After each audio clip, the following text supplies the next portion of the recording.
Everybody, thanks for joining today.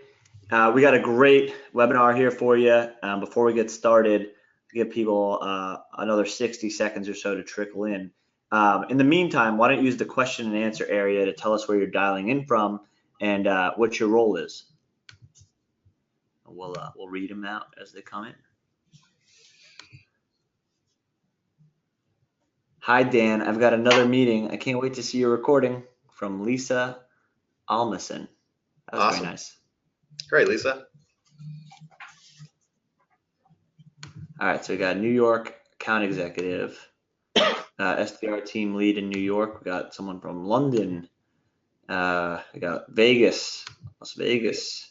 Awesome. Senior account exec from LA. We got Gabe on here with his salutations. Boulder, Colorado, VP of marketing.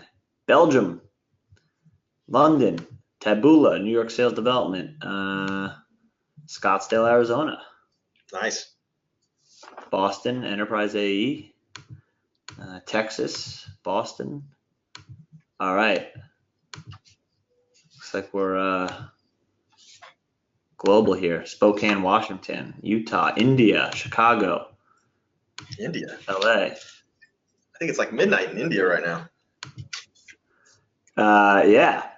We have a full-time employee that works our hours in India. Okay. Alina.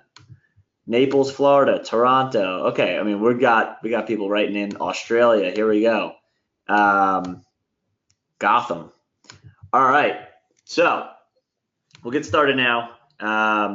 But Dan, thank you so much for joining us. Dan, everybody is the VP of Sales at Lucidchart, and Lucid has been growing like crazy. Dan is one of the best in the business, and we've got a really good webinar here for you today on how to 10x your sales productivity by mapping your account contacts. And it's something that's really important, obviously, as you move up market, right, Dan? It's like if you don't do this, imagine Right. how much time you're going to waste, and you're going to be pulling your hair out, and you're really just going to be completely unorganized. And I think as a salesperson, as a sales team, that's probably like one of the number one skill sets, or is that a character trait? I don't even know, but organization's like the number one thing. And that's Right. why you see Salesforce is literally a tool to help you stay organized. $90 billion company doing $10 billion a year in revenue, first one in SaaS to do it, I think. Yep. And so that right there, goes to show how important that is. So let's go, we'll move on to the next. Oh, there we go. Okay. So we got Dan Cook, SVP of Sales and Customer Success here. Say hi, Dan. Hey, Dan. Hey, everybody. I almost said hi, Dan. And then you got myself here. And our agenda today is evolution in the sales landscape, the gap in today's sales technology, account maps, the underutilized key to success, 9 steps to building account maps, and how we use account maps at Lucidchart. So we're going to see how they kind of eat their own dog food. And there's going to be, you'll see, there's no product pitching. You don't need to download anything or buy anything. Right. We're just going to tell you how to get really organized with your kind of account mapping, and show you how the pros do it when you're selling into bigger companies. So let's go to the next one. So this is Dan. Dan, why don't you tell us a little bit about yourself? Yeah, sure. So great to be here. Thanks, everyone, for joining. Really excited, obviously, to be here with Max. We're big fans of Sales Hacker here at Lucid, and been following Max and team for a while. So quick background for me. Grew up in New Hampshire, so East Coaster. Went to school out here in Utah, where we're located, and at a school called BYU. Actually started my career a little different. I started my career in investment banking out in San Francisco, worked at a tech-focused investment bank, and then spent 3 years at a venture capital firm that invested in really fast-growing tech companies, which was a great experience for me. Went to business school, joined Lucid pretty early on, I think in the 30s in terms of number of employees. And when I got here, there was no sales team or program, and so I've had a chance to kind of grow up with the company and learn sales along the way. We now have close to 100 sales and customer success reps here, and it's been quite the learning experience for me, but it's been a lot of fun. So certainly don't pretend to know everything, but have learned a lot from folks like Max and others, and obviously really excited to be here. Awesome. Well, we're excited to have you, and your experience is definitely unique, but obviously pretty useful for getting into enterprise sales. Sure. And you got the snow-capped mountains in the background over in Utah. So That's right. Welcome to one of Salt the Lake. Welcome to Salt Lake. love Salt Lake, one of the best startup scenes in terms of hit rate. Lots of companies coming out of there doing some really awesome things. I'll pop to the next slide here, and then Dan's going to take it over soon. Y'all probably know me if you're tuning into a Sales Hacker webinar, but started my background out at a company called Udemy, online education marketplace, now a multi-billion-dollar company, but was the first guy over there to build out the sales process, started hacking stuff. Sales Hacker came about, bringing the community together to help practitioners basically assist other practitioners in modern sales.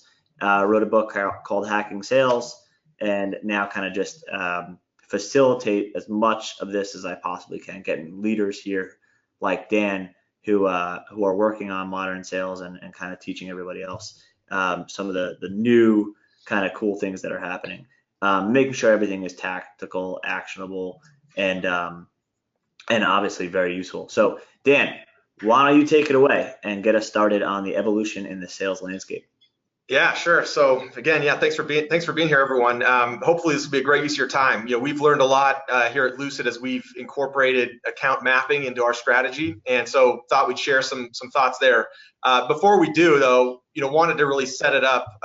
Some of this might be information you're all familiar with, but I think it's important to know how far we've come in terms of the sales landscape in order to really appreciate what account mapping can do.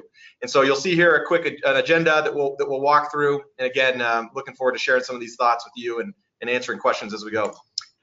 First, I think you all know this isn't anything new, but sales has certainly evolved, right? I think if you go back in time, I think the nature of how we sell, the nature of who we sell to, the nature of how we use technology in selling, it certainly has evolved.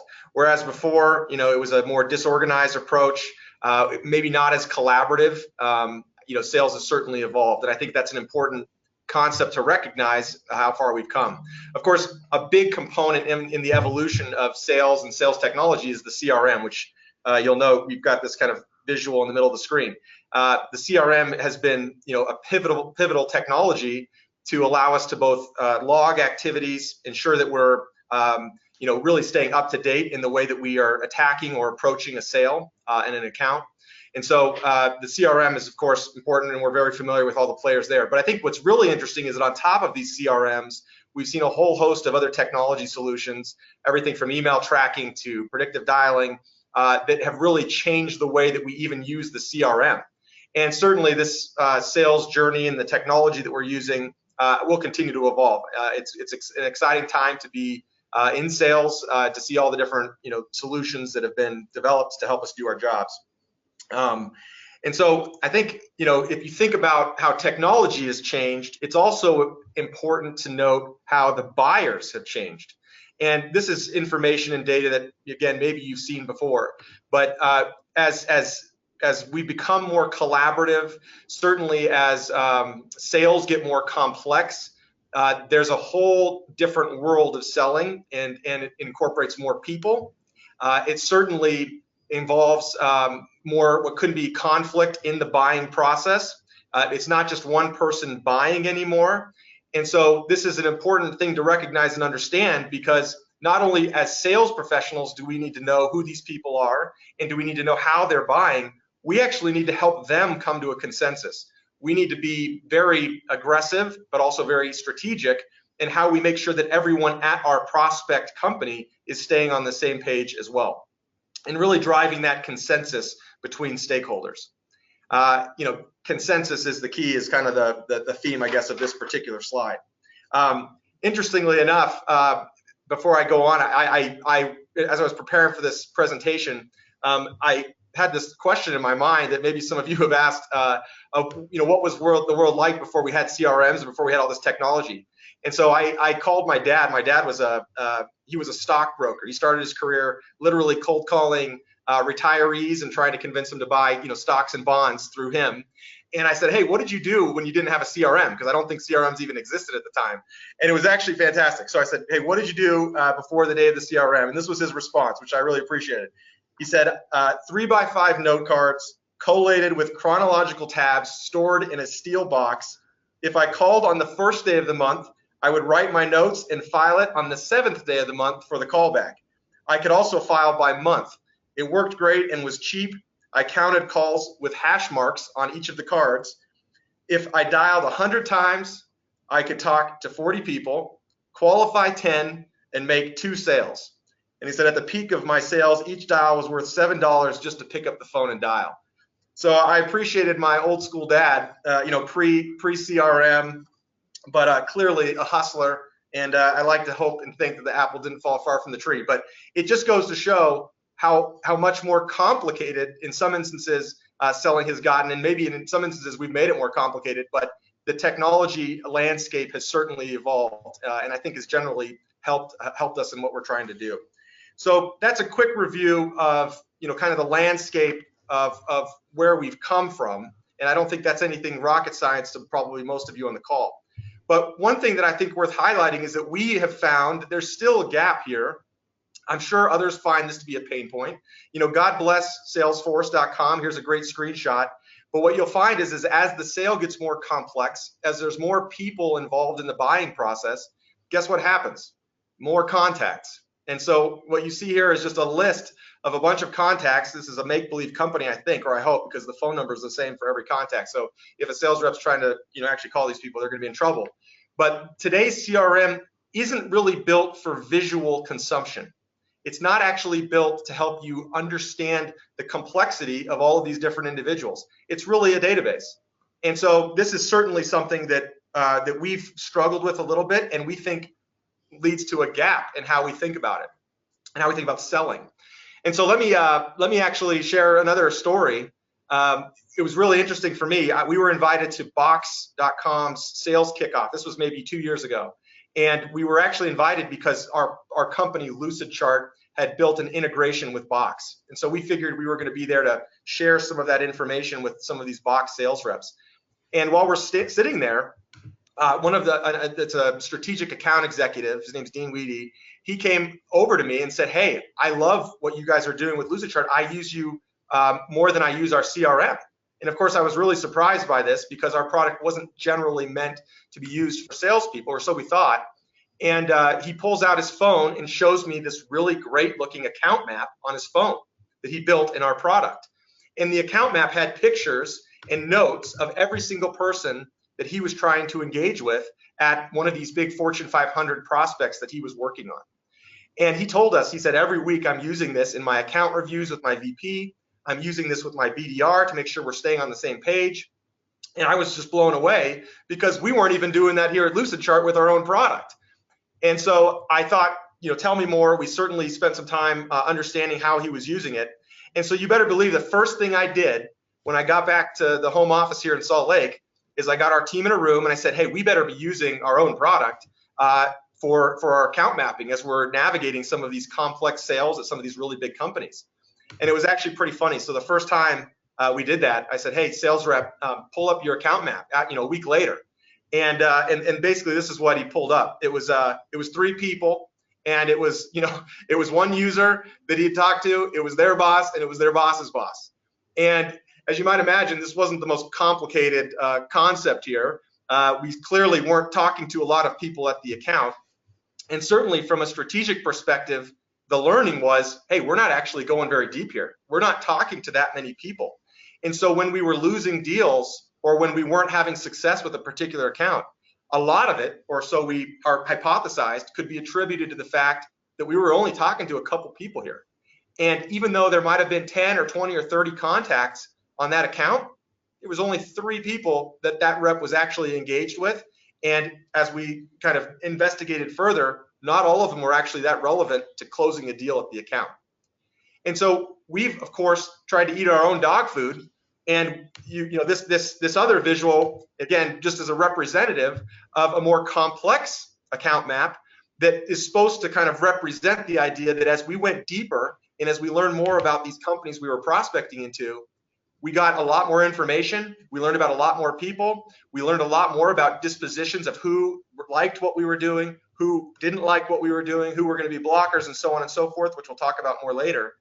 and it's really changed the way that we here at Lucid will actually sell. And so it's allowed us to go a lot deeper and a few other things that we can talk about here in a minute. But does this resonate, Max? I mean, have you seen any of this in the when you talk to folks in terms of going deeper into accounts? And is this a story you're hearing at all? Yeah, definitely. And I'm really excited to go into the, I know we have like 9 actionable steps in here and how to go into like the actual process. So I'm really excited to get to the meat of it. And but yeah, this is something that I think everybody's working on right now. If you're doing deals above a certain size, where it's it's more than just like one call close type stuff, which I think most people that are listening are in your wheelhouse. Yep. Okay, perfect. Well, then I'll keep moving and I'll get to these steps.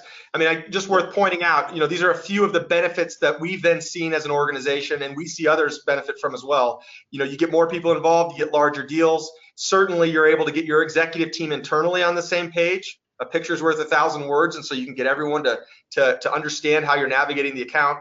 We've seen better upsells, more frequency. Clearly, we go deeper, and it's been very helpful in helping our teams, sales, customer success, and others that are involved with our accounts ensure that we're all on the same page.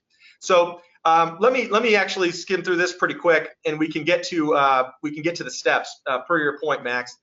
We do think that the big gap in sales technology, or one of them, is this account map concept. Being able to see in a visual way and understand how we're approaching accounts has been incredibly beneficial to what we're doing in helping us to go deep.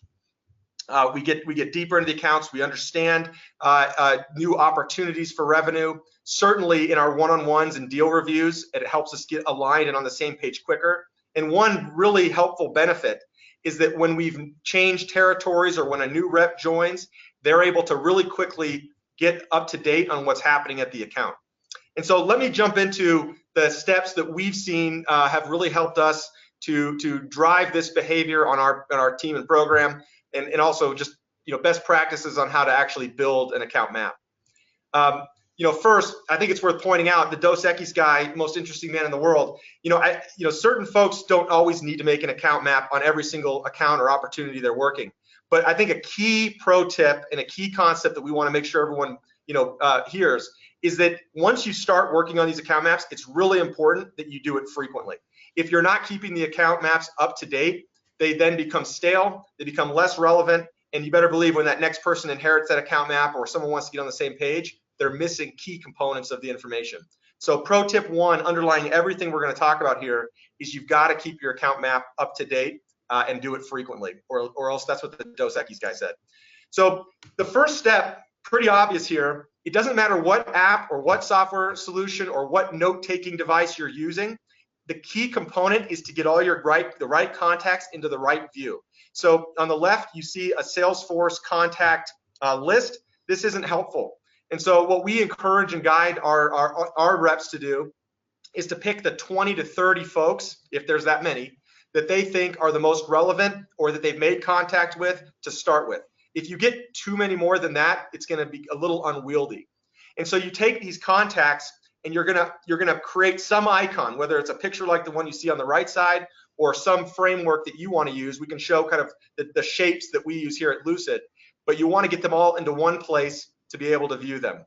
I think that's pretty obvious, so I'll keep moving.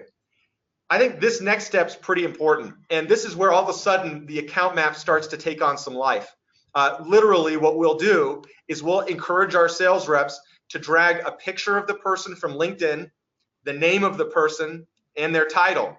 And in some instances, depending on what application you're using, even hyperlink that picture or that name and title to their LinkedIn profile. And this way, this map becomes a really great place, kind of a headquarters, so to speak, for your account so that you can navigate and know who you're talking to when. And so, of course, any other critical pieces of information about that person you can add, but certainly LinkedIn profile, picture, name of the person, and title are we think pretty paramount. That way everyone stays on the same page and knows who you're actually thinking about and considering on that particular account. Does that make sense? And how are you guys dealing with people who churn out of a company, new employees, new roles that are being made? You say it's really important to stay on top of this and make sure that you're consistently updating this stuff. So what's one of those ways that you can do that? Yeah, so it's actually a great question. So what's really kind of cool about the account map, there's a few things here. One, what we'll actually do on the account map is we'll designate what we call a little graveyard in the bottom right corner. And true story, we'll just drag a box, and anytime someone leaves the company, we'll drag them down into that box, kind of representing the fact that they've left the company. Now, what's really valuable, and we'll get to this in a minute, but if you know a lot about this person, and if they're a fan, what's really valuable here is now all of a sudden you know that they've left the company, and if they've gone on to some other business, you can actually either yourself or maybe a colleague covering that territory refer that person to another account, if that makes sense. So certainly you have to be on top of the account map to know who's left. We'll drag them to a graveyard, and that's one way that we'll know that they're not there anymore. So I think that answers the one part of your question. Are you monitoring out of offices? Are you using a service like Enlistio or Siprock? Like Right. what's the current process right now? Yeah, so right now, true story, I mean, it's really just a manual effort. If I'm staying on top of my account map, and if the person really is relevant to my sale, I should be engaging with them with some degree of frequency. And so if you know I get an out of office, or if I'm told they're no longer there, or if they've let me know, we'll just manually drag it. We're not using a third-party service right now.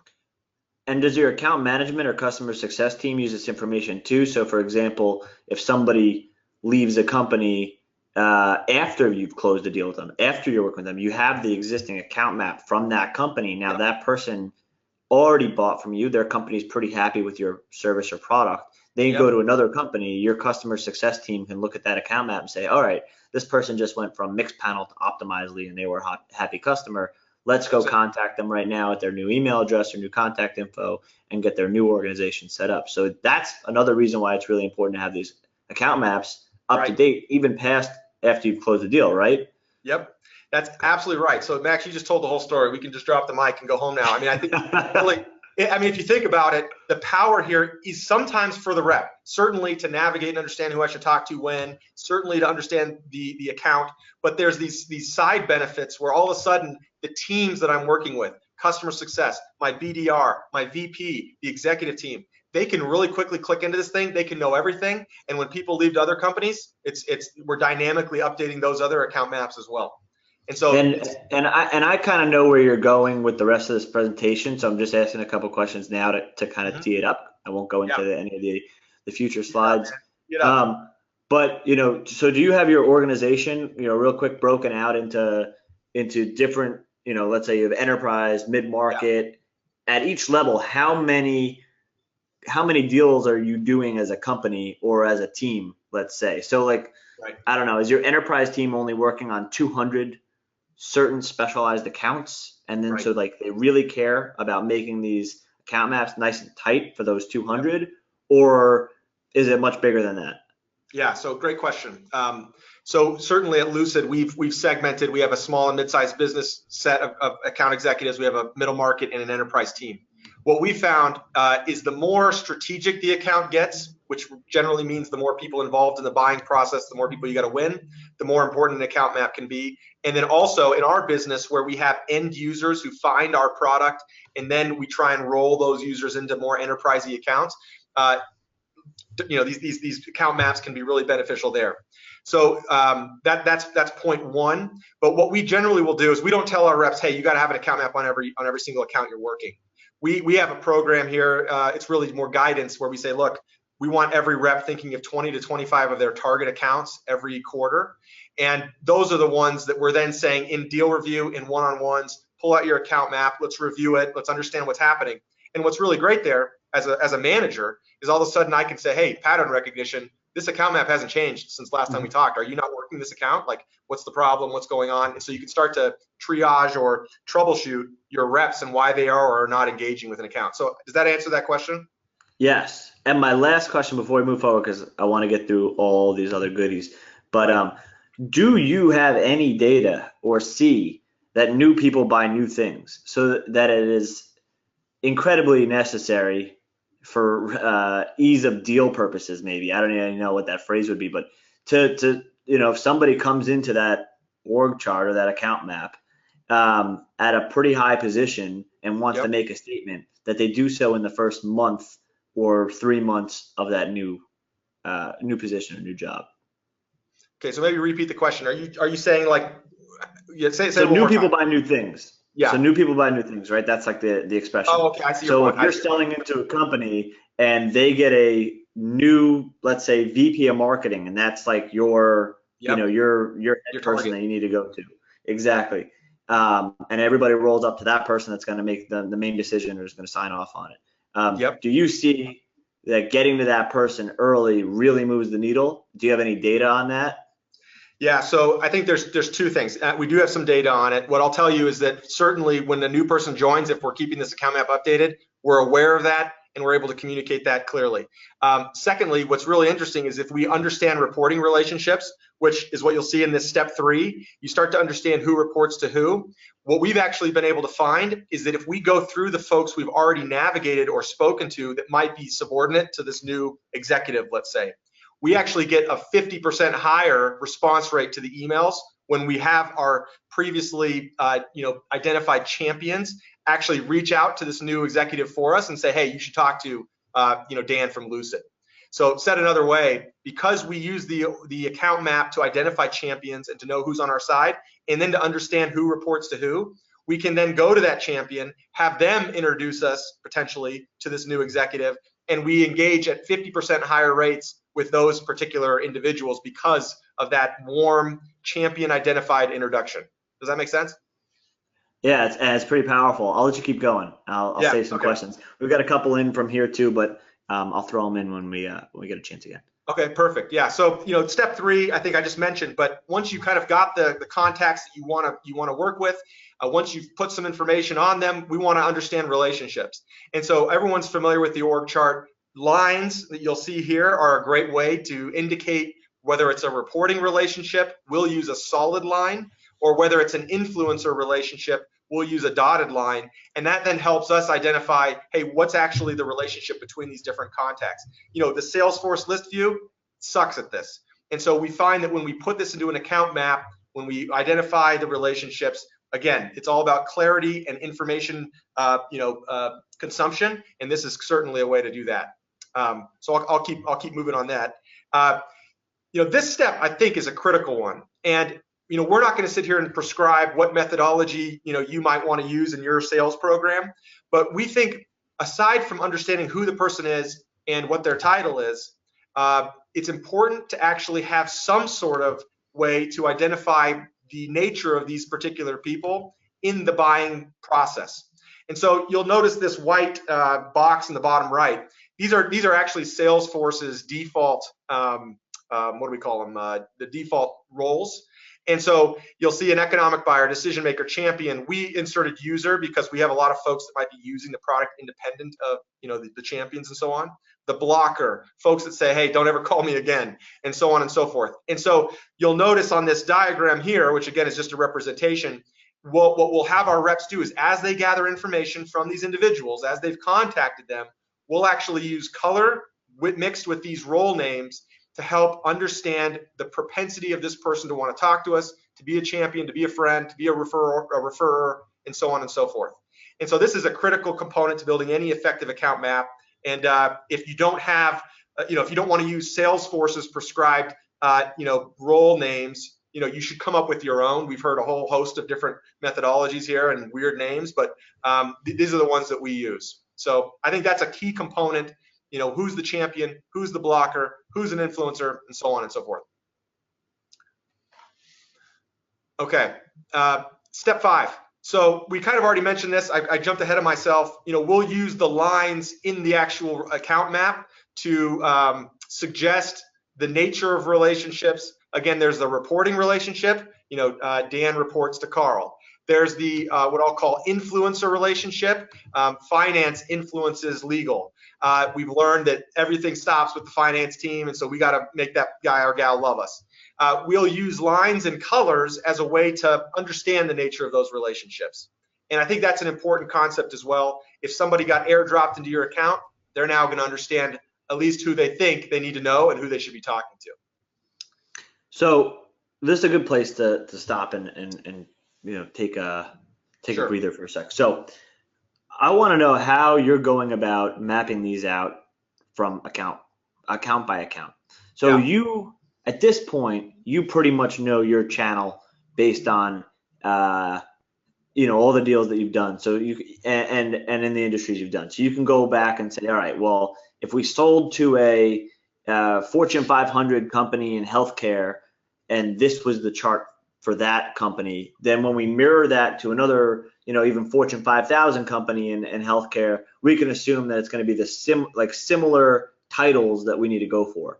But right. Somebody just getting started, how do you, even for people who've been doing this for a while, Yep. how do you go out and build that kind of the first chart per company? How do you know when to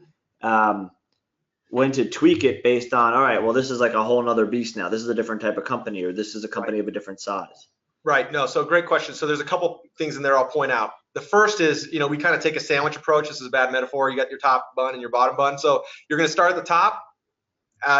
When all else fails, map out the executive team. Go to the company's, about me team page, go to their public filings and get the executive team up there. Start there. Then we're going to start at the bottom. We're going to say, who do we know is either a user of our product already? In our instance, we have a freemium product. So are there folks already using it and using it a lot? Let's identify those folks at the bottom. And so then what happens is your strategy of starting the account map is one of trying to connect the top to the bottom and trying to connect who are other folks that are involved or in between. And certainly in certain instances, maybe you're not selling to the C-suite, but it certainly doesn't hurt to understand who those executives are, what their initiatives are. And then as you connect the dots, you're going to learn a lot about what the people that report to those folks, what matters to them. And that will certainly inform how you might then engage with the account. So that's one component of it, is this tops down and bottoms up approach. That's where you start every single time. Does that answer that question or part of it? Yeah. And then every sale is different, right? So you're selling to, who's the highest person in the organization that you're selling to, or it's different every time. So you sell to sales, you also sell to product teams. It's across the board. So you have to figure out who that person is every time within the different type of sales process. Are your teams broken out that way? We're like, all right, you guys are selling a sales, you guys are selling a product, or do you try and get in through product and then you have that organization using it and then it moves over to the sales side? Right. Yeah. So great question. We have not segmented based on call it persona or vertical within the company yet. We're actually starting to move that way because we find that the use cases for sales might be extremely different than the use cases for product, as an example. And so this is actually a great, another reason why an account map is fantastic is because if all of a sudden there's maybe an overlay, there's multiple reps working the same account. If you're using the same account map, you're all of a sudden able to stay on the same page. And if I noted that, that Max has talked to the VP of sales and I'm trying to sell into product, maybe, just maybe we can use those relationships to get referred in and so on and so forth. So I think that doesn't quite answer your question, but it is another reason for why an account map can be helpful. I don't think I actually answered the question though. Repeat it one more time. It's pretty good. It's good. Okay. We're on like a little bit of a tangent here. And I have one more quick question for you. So would you believe that this is a job that you should have all of your SDRs do? Is this something you can outsource to a team, let's say in the Philippines? Yeah. Is there a sales ops person that spends part of their time or a full-time dedicated person on updating these charts? Yeah, so I guess, our theme here is if you're a BDR or an SDR, like you should, and you want to impress the AE you work with, you should build account maps. If you're an AE and you want to impress your manager or your VP of sales, like you should build account maps. And so we have our own folks here doing it. Certainly where there's a BDR supporting an AE, the AEs will lean on the BDRs to do a lot of the heavy lifting. We have not gone to the Philippines. There are certainly reasons why you might, if there's a lot of folks you're trying to engage with, and if you know relationships, or if you just want to get them into the account map to start. Interesting enough, if you can get them into Salesforce, at least in our product, we've had a way to sync Salesforce to Lucidchart. We can drag them all in, which we find to be a great feature. But it's a way of saying, I think everyone could do it their own way. We have all of our BDRs do it. And then the AE is getting in there and updating things, adding notes, and so on and so forth. Okay. And then the last question, serious question here, is Dan related to Matt Damon? So true story. When I lived in Boston, and one day I'm driving through the tolls in Boston, and I'm paying my $1 to get through the toll, and this lady was convinced I was Matt Damon, and so I of course made her think that I was Matt Damon, and I said it was great to meet you, and I kept driving. So anyway. That's awesome. All right, let's keep going. No relation. So, this sixth point is important. I think we call them adding glances. We didn't use the word notes for a reason. We don't want our reps to be confused. Certainly, we want our reps, documenting information and including notes in Salesforce. But on our account maps, we'll add glances. They're notes. They're little boxes that say, hey, don't contact this person. We spoke to them. They're a hater. They like our competitor's product. Or, hey, this person really likes us or is really intrigued. They have cloud initiatives. We're a cloud product. Let's warm up to this person and make sure that we understand what they're thinking about. So you've taken your account map, you've enriched it with publicly available data, you've enriched it with relationships. Now we're enriching it with context of how this person perceives what we're trying to sell or what initiatives they're thinking about, if that makes sense. And this is generally going to be your BDR. So your BDR is calling into the account and they talk to somebody, they're going to add a little box and say, hey, FYI, I spoke to this person, friend, foe, so on and so forth. And an AE might supplement it after they did a demo call or something like this. But we've seen it work that way, at least in our business. Okay, three more steps.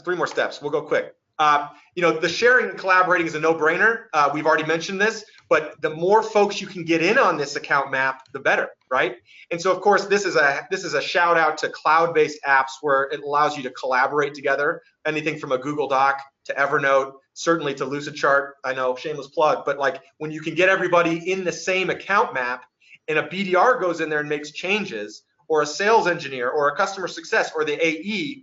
All of a sudden, this thing is living and breathing. It's actually really valuable so that when you're sitting down with your BDR or the CSM that's working with that same account, you all are on the same page and you know who talked to who last. It's a fantastic way to really bring teams together and to ensure that there's a collaborative way of approaching it.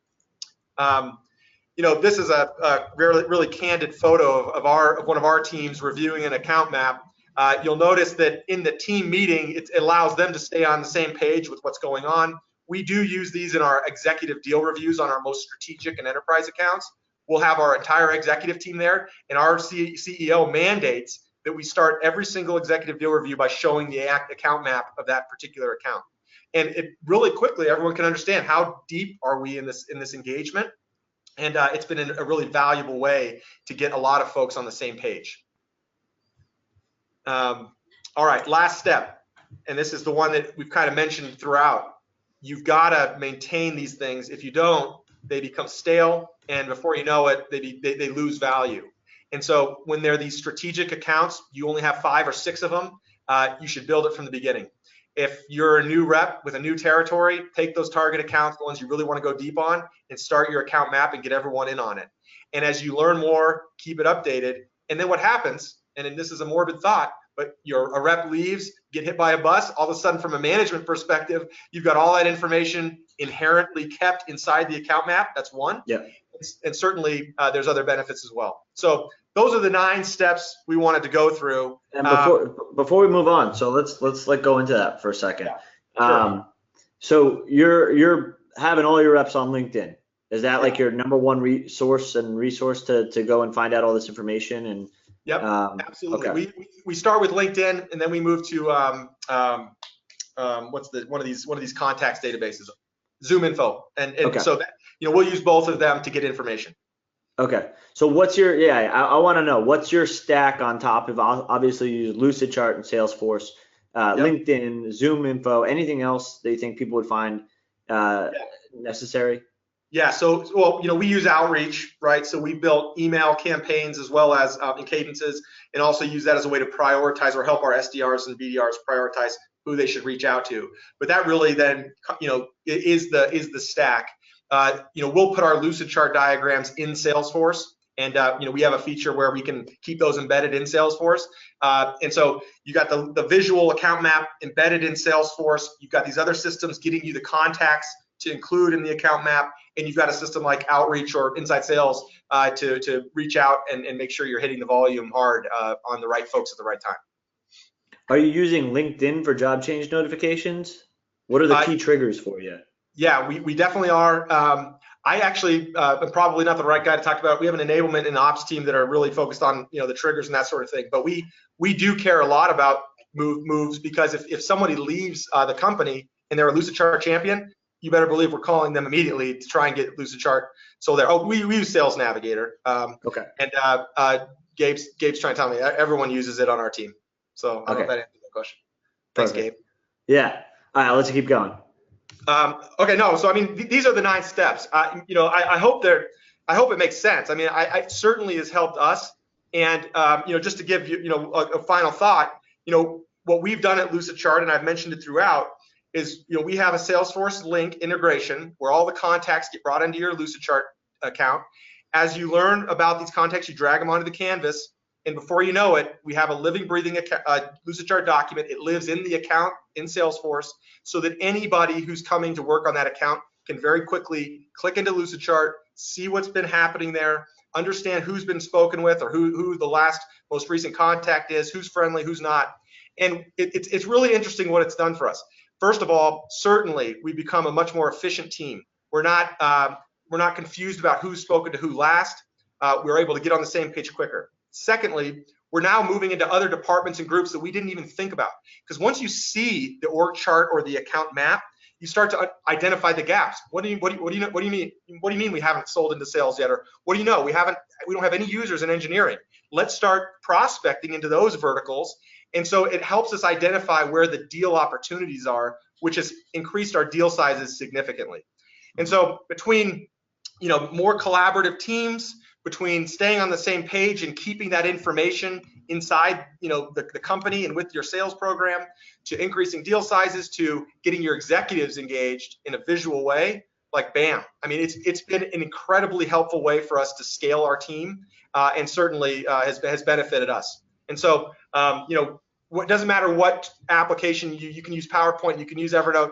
Lucidchart's great for this, and we've eaten our own dog food here, and it turns out it's been a great solution for sales. Who knew? So that's kind of the gist of what we wanted to share, and happy to answer questions and so on. Perfect. Yeah, so we have a pretty good question right off the bat here.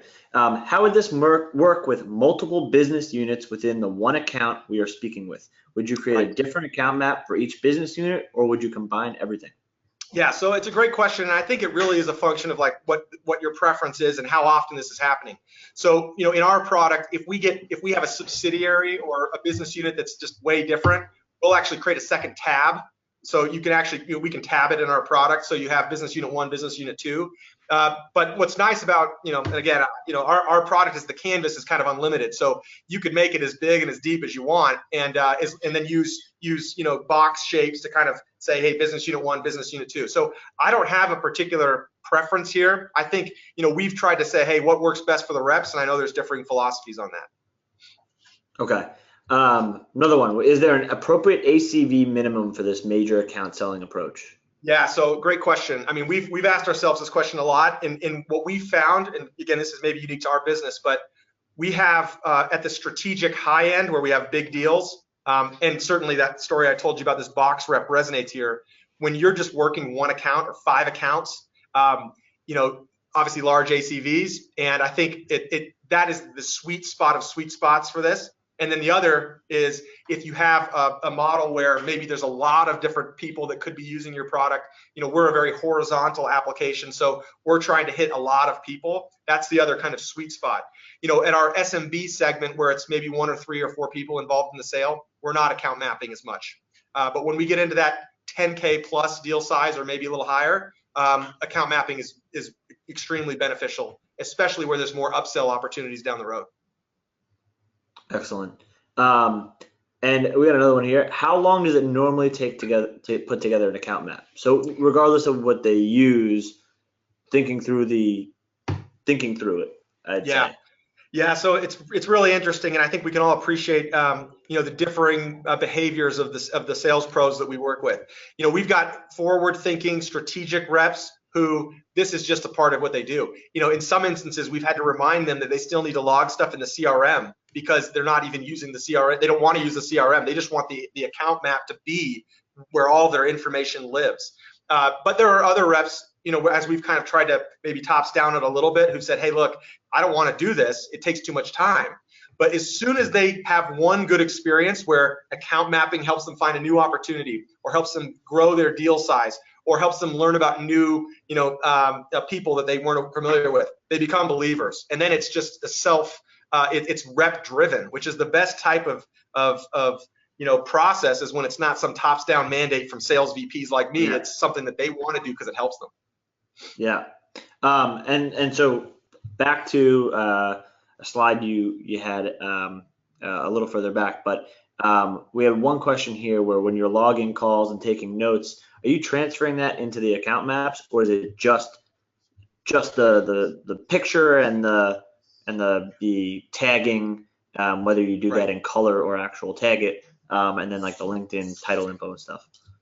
Yeah, so we Salesforce is our system of record, right? Our dialer is connected to it. We want our reps putting everything in Salesforce, and so we're not trying to create a UI necessarily. What we're using these glances for is more of a disposition plus. Hey, they're a champion, and here's just 2 or 3 notes you should know about them, about why they're a champion. But we want all the activity to remain in Salesforce. So it is a little, there's that log into Salesforce, go to your account map, add that person, put a quick, glance on them, and then move on to the next, prospect. Okay. And I had some interesting questions here because, I've been thinking about this a little bit more, and sure. I'm not sure how much, you'll know right off the bat, but so you're talking to a lot of different people. You're prospecting into enterprise C-level executives, but you're also prospecting into champions who are, end users. What are some of the things you're doing to prospect into these types of folks? Are you, for the higher up people, how are you getting in touch, or how are you creating a champion out of a VP level, C-level person at an enterprise company?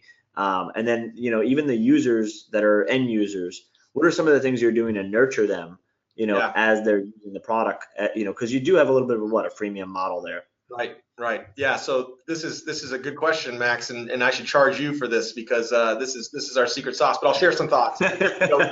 We think about it again, tops down and bottoms up. So we need the bottoms up champions, end users, whatever you want to call them, to be advocates for us, and we need to understand the value that they're getting from our product.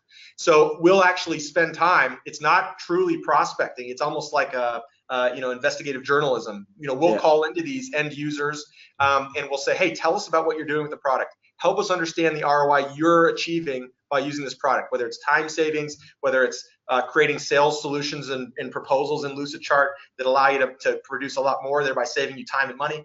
Point being, we want to get as much information we can from these end users, and then we want to extrapolate it. Hey, tell me how many people are on your team just like you. And so before you know it, you can use evidence from our end users. We can extrapolate the value that group could get if they were all using our product. And then we package that up, and then we start focusing on the executive target. The executive target, as you all know, is harder to get time with.